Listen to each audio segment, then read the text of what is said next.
Olá pessoal, bom dia.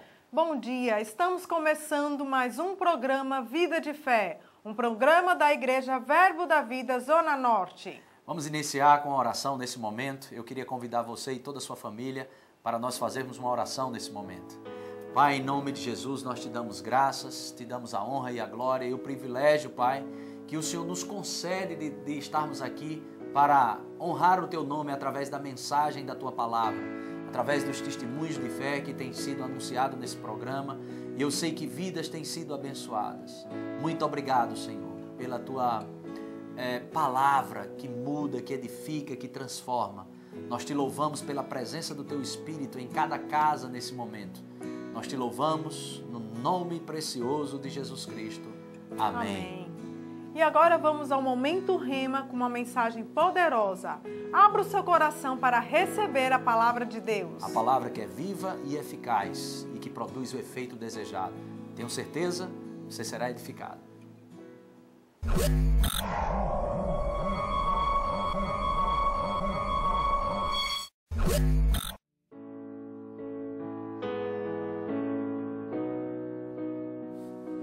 Aleluia.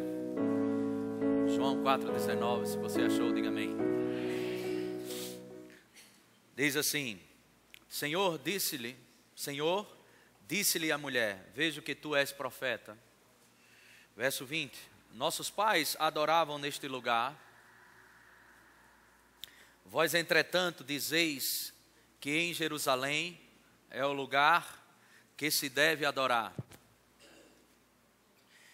Disse-lhe Jesus: mulher, podes crer-me que a hora vem, quando nem neste monte, nem em Jerusalém, adorareis o Pai. Aleluia. Vós adorais o que não conheceis, nós adoramos o que conhecemos, porque a salvação vem dos judeus. Mas vem a hora, e já chegou, que os verdadeiros adoradores adorarão o Pai em espírito e em verdade. Porque são estes que o Pai procura para seus adoradores. Deus é espírito e importa que os seus adoradores o adorem em espírito e em verdade. Amém? Glória a Deus. Então, nesse texto aqui, tem algumas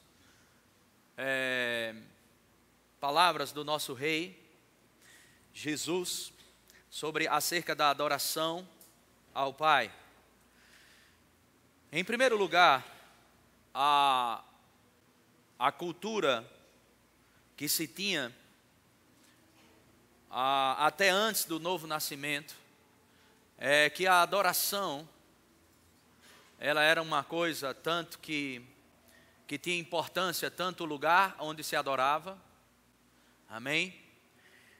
E o lugar era muito importante naquela época, aonde se devia adorar. E Jesus desmancha isso falando para essa mulher. Ele diz que vai vir uma hora, quando nem neste monte, nem em Jerusalém, adorareis ao Pai, ou o Pai. Então, o local, Jesus estava dizendo para aquela mulher, olha, não é nem nesse lugar que vocês adoram, nem o lugar que nós adoramos, ou seja, em Jerusalém. Ou seja, não é o lugar que vai fazer com que a verdadeira adoração ela aconteça. Porque está chegando uma hora que vão se adorar em espírito e em verdade. Então, a adoração em espírito e em verdade, ela não requer um lugar, mas ela requer um estilo de vida. Diga, não é mais um lugar, é um estilo de vida. Amém? E ele diz, em espírito e em verdade. Vem a hora e já chegou, ele diz, olha, no versículo 22, vós adorais o que não conheceis, nós adoramos o que conhecemos. Porque a salvação vem dos judeus, mas vem a hora e já chegou, em que os verdadeiros adoradores o adorarão em espírito e em verdade. Outra coisa que é interessante, é que a adoração, ela não é ela não tem como base a sensação, ou o sentir, ou os sentimentos. A adoração, ela tem como base o Espírito e a verdade. Ou seja, a palavra. Quando nós adoramos o Senhor para sentirmos alguma coisa, nós podemos ficar decepcionados algumas vezes, porque nem todas as vezes nós vamos sentir alguma coisa. Muitas vezes nós vamos sentir vontade de balbuciar ou abrir a boca com sono. Muitas vezes nós vamos sentir vontade de comer alguma coisa. Muitas vezes nós vamos sentir vontade de não adorar. Muitas vezes nós vamos sentir muitas coisas. Mas graças a Deus que nem o lugar, nem o sentimento tem a ver com a adoração.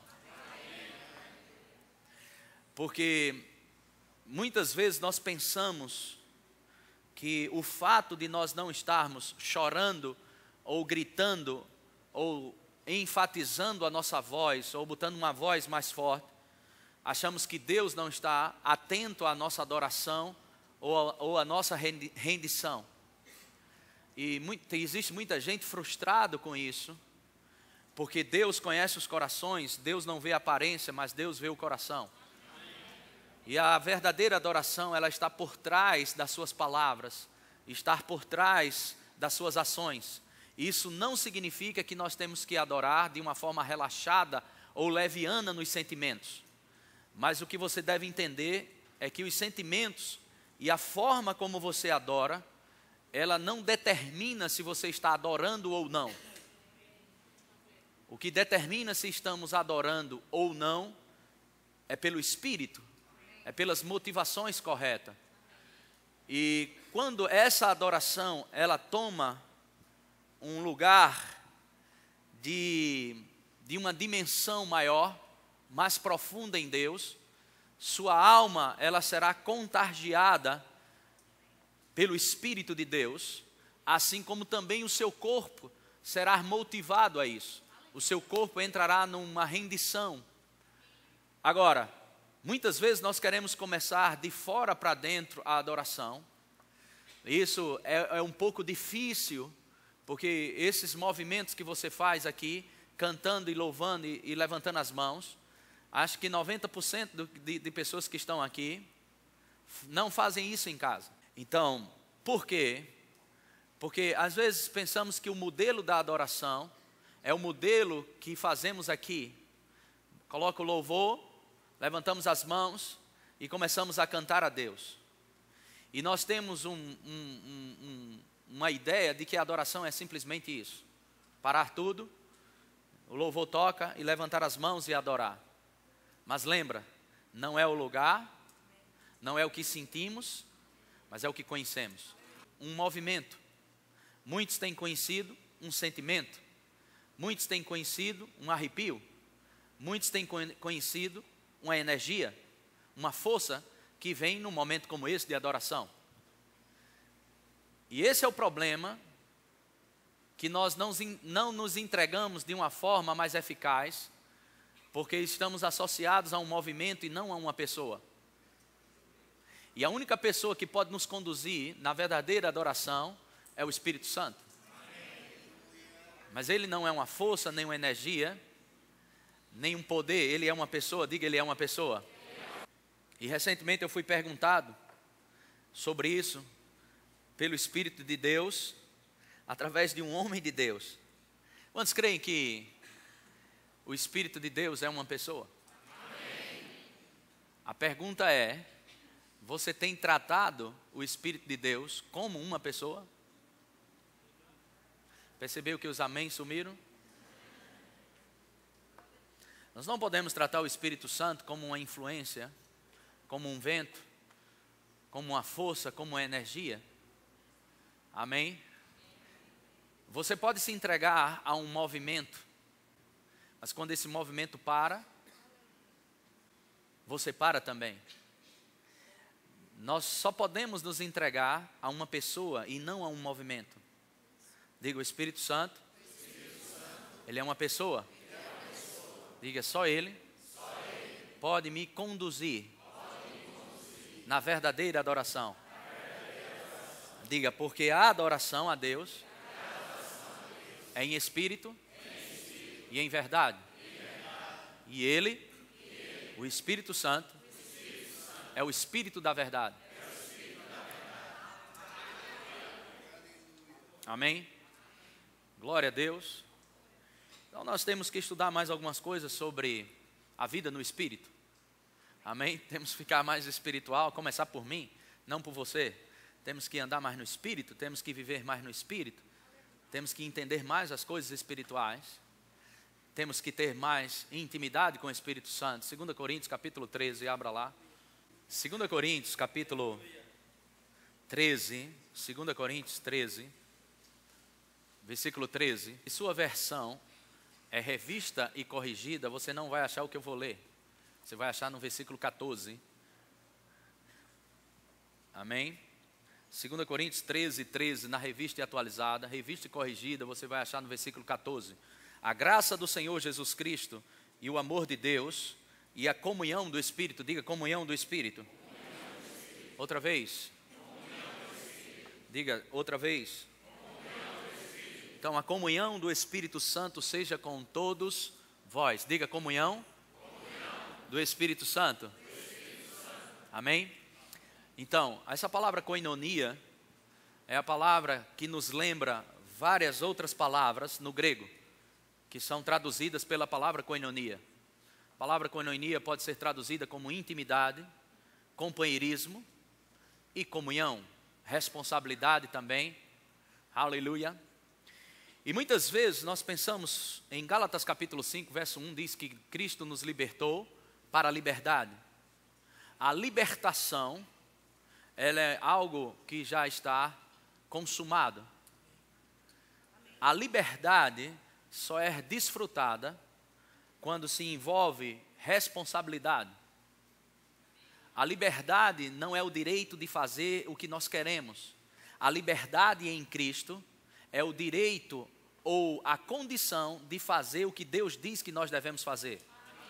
Pensamos que a liberdade é o direito de escolher o que nós queremos.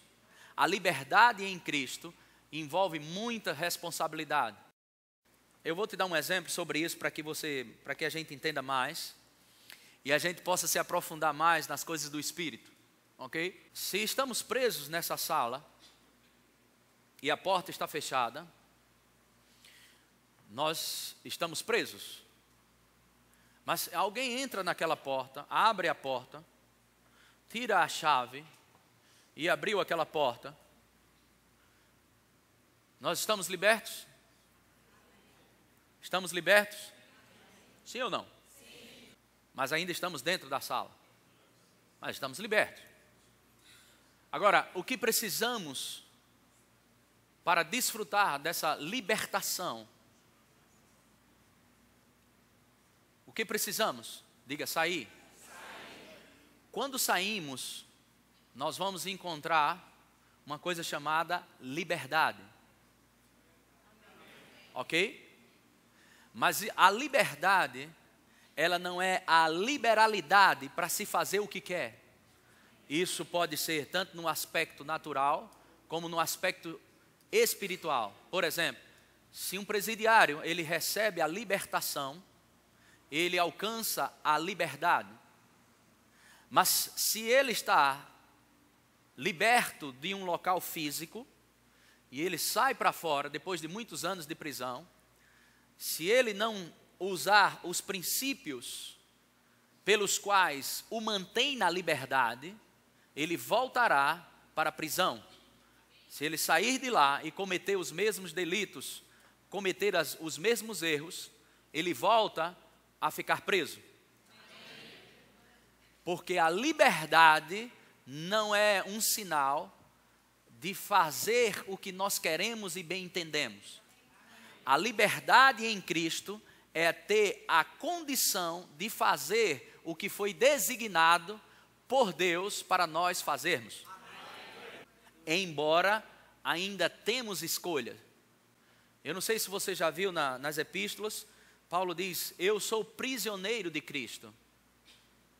Amém? Então, há uma decisão que eu e você temos que tomar no que diz respeito à liberdade. A liberdade, ela é usufruída, ou você desfruta da liberdade em Deus, pela palavra de Deus, pelos princípios de Deus. Algumas pessoas pensam, eu tenho a liberalidade no dar, eu dou se eu quiser. Não, a liberalidade no dar, presta bem atenção, não é você dar se você quiser. A liberalidade no dar é ter a condição para dar. As pessoas pensam que mas eu sou livre em Cristo, eu dou se eu quiser. Não, você dá porque pode. Liberalidade em Cristo não é dar se quiser. A liberalidade é porque você pode dar. Diga, eu posso dar. Então é isso que pessoas não entendem. Elas são presas ainda. Jesus abriu a porta, mas a sua mentalidade faz com que elas ainda estejam dentro das prisões eternas, da miséria, da pobreza, da insegurança, do medo, por causa do sensacionalismo, por causa dos sentimentos. Diga, eu estou livre dos sentimentos, do lugar, mas eu tenho que andar no Espírito. Diga, viver no Espírito. E viver no Espírito você não faz força. Pastor, como é essa coisa de viver no Espírito? Será que eu estou crendo? Será que eu não estou crendo? Essa é uma das maiores condenações que o diabo coloca na cabeça das pessoas. Você não está crendo? Olha a sua reação. Você não está isso, mas a sua reação, presta bem atenção, e o seu muito fazer não determina se você está crendo ou não, embora a fé sem obras é mortas. Agora, existem pessoas querendo crer, fazendo coisas para poder crer. Nós não fazemos para poder crer, nós cremos, por isso fazemos. Aleluia. Então você não faz força para confiar. A confiança não é um ato, é uma atitude. A entrega é um ato, você decide entregar o seu caminho ao Senhor. Entrega teu caminho ao Senhor. Confia nele. Amém?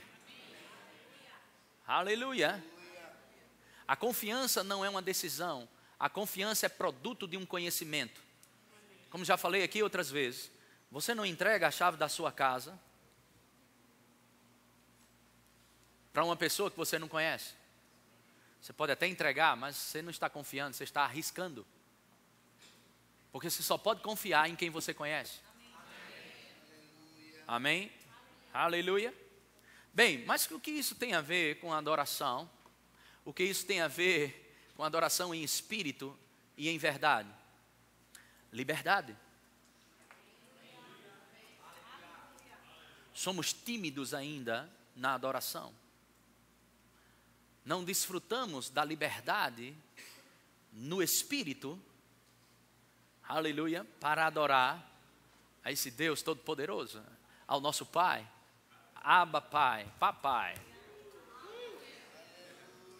Aleluia, glória a Deus, aleluia. E a comunhão com o Espírito Santo, ela é indispensável, porque é o Espírito que nos conduz à verdadeira adoração.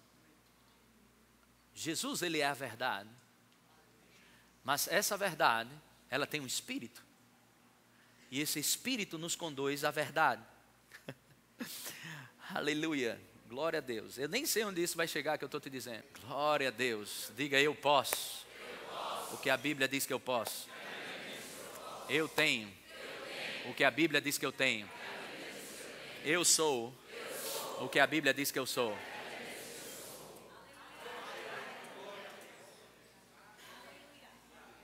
Amém? Enfim, andamos por fé e não por vista. Não andamos mais pelos sentimentos. Aleluia. Glória a Deus. Vamos voltar algumas páginas aqui, no capítulo 10 de 2 Coríntios, capítulo 10. A liberdade, ela é cheia de conceitos e princípios. A liberdade não é autorização para você fazer o que você quer. Amém? Aleluia. A liberdade é só para quem vive uma vida de responsabilidade. Uma pessoa que é responsável. É somente esse tipo de pessoa que vive uma vida de liberdade. Glória a Deus. 2 Coríntios capítulo 10, versículo 3 diz: porque embora andando na carne, não militamos segundo a carne. Porque as armas da nossa milícia não são carnais, e sim poderosas em Deus, para destruir fortaleza, anulando nós sofismas, pensamentos errados, ideias erradas. Diga, anulando. Ideias falsas. Pensamentos errados. Amém? Nossas armas são poderosas em Deus para destruir as fortalezas. Que fortalezas são essas? Sofismas, ideias falsas. E toda altivez que se levanta contra o conhecimento de Deus. E levando cativo todo pensamento à obediência de Cristo, e estando prontos para punir toda desobediência, uma vez completa a vossa o quê? A vossa o quê? Glória a Deus, aleluia. Amém. Glória a Deus. E toda altivez que se levanta contra o conhecimento de Deus. Diga, a minha liberdade, ela está dentro dos princípios de Deus. Dos conceitos de Deus, da palavra de Deus. Diga, essa liberdade, quando ela é conhecida e praticada, me leva à adoração.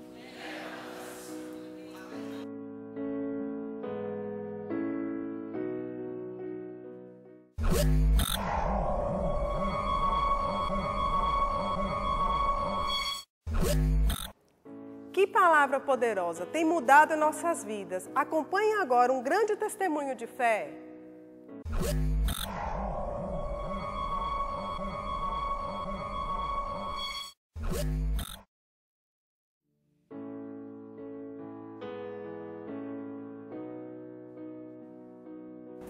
Olá, amados, bom dia. Estamos começando mais um quadro Testemunho de Fé e tenho aqui ao meu lado Rodrigo e Nora Nesh. Rodrigo e Nora Nesh são líderes dos adolescentes de nossa igreja. Eles, secularmente, Rodrigo é médico e Nora é fisioterapeuta. Rodrigo, como foi a sua conversão? Eu sei que você chegou aqui na igreja, você já era crente, mas eu queria que você contasse para mim como foi essa sua conversão. Bom dia.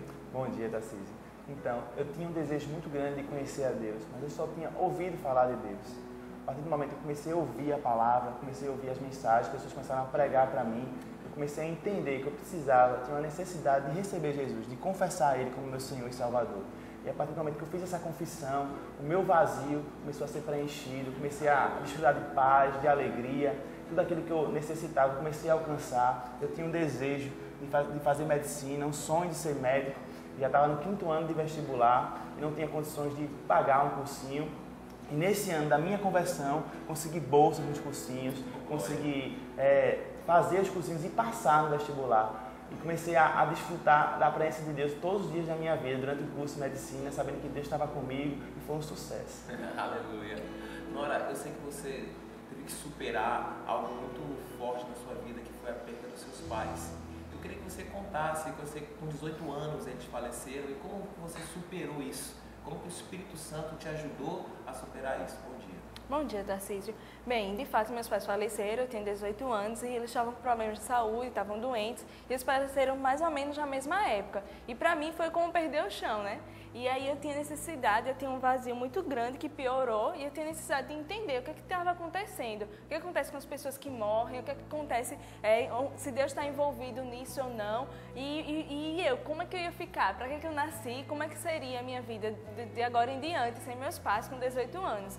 Eu estava cursando o 1º ano de faculdade de fisioterapia e eu resolvi seguir a vida, né, aprofundar nos meus estudos, na minha família, nos meus amigos. Eu era uma pessoa muito religiosa, mas eu só conhecia Jesus de ouvir falar. até que me foi apresentado Jesus através das Escrituras, através da Bíblia. E eu comecei a entender por que Jesus é Salvador, por que Deus é nosso Pai. E aí comecei a entender que Deus ele é amor, que Deus é Pai, que Deus não está envolvido nessas tragédias que acontecem, em doença, em miséria, em morte precoce, mas que eu tinha um pai e que por ter um pai eu tinha e estar reconciliada com ele através de Jesus, aceitando o sacrifício de Jesus na cruz, eu podia ter livre acesso ao Pai. E minha vida foi tremendamente transformada. A tristeza foi substituída por alegria, a solidão foi substituída por paz, e uma paz que independe das circunstâncias, mas uma certeza por dentro de que Deus é Pai, de que Deus é bom, e de que com Ele eu posso ter uma vida plena, uma vida em abundância. Muito além do que eu poderia conseguir naturalmente falando,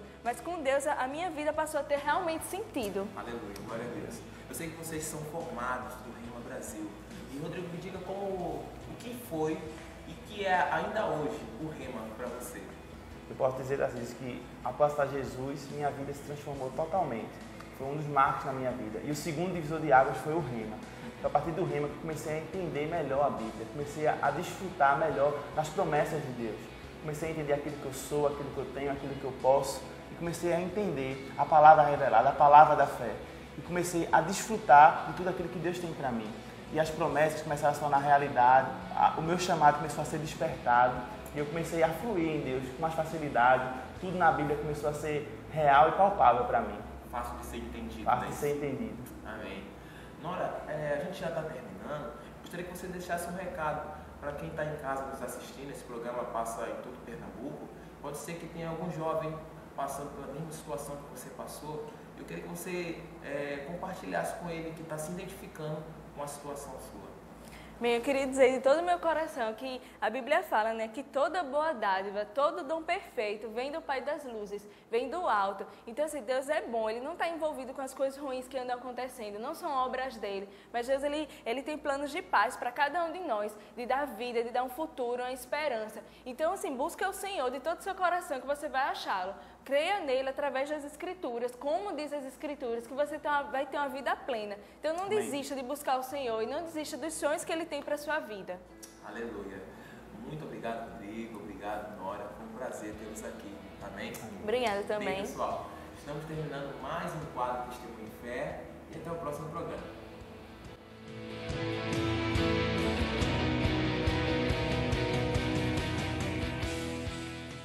Estamos chegando ao final de mais um programa Vida de Fé. E eu sei que você foi edificado assim como tem sido em todos os outros programas.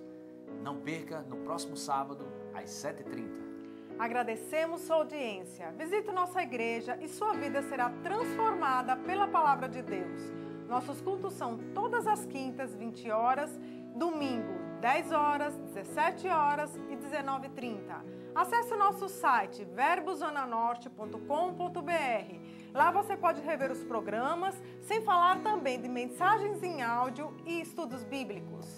Graças a Deus por Jesus Cristo, que sempre nos conduz em triunfo. E a sua palavra, lâmpada para os nossos pés e luz para o nosso caminho.